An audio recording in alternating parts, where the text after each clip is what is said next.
Assalomu alaykum akalar. Sizlarga qop-qora jentlarni top-tozasidan topib qo'yganman. $1000 bosh to'lov bilan.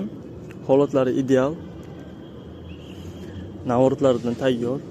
Amerikanka originali optirlari bor, tayyor holatda. Mashinamizda Malibu bar, Malibu rollar qilib qo'yilgan. Hatto tablolarigacha e'tibor qaratilgan. Ko'rishingiz mumkin bemalol. Propiga pris 9000. Holat ideal. Tayyor navorotli mashinamiz. Bu mashinamizda ko'rib turganingizdek metan gaz yo'q, propan gaz qo'yib qo'yilgan. Tabletga. Holatlari ideal. Luklari bor, 22-yil. Kaskalari toza. Bu mashinamiz naqdga ham avtokreditga ham chiqazib beramiz. Lekin qolgan qo'shimcha ma'lumotlarni telefon orqali bemalol gaplashib olsak bo'ladi.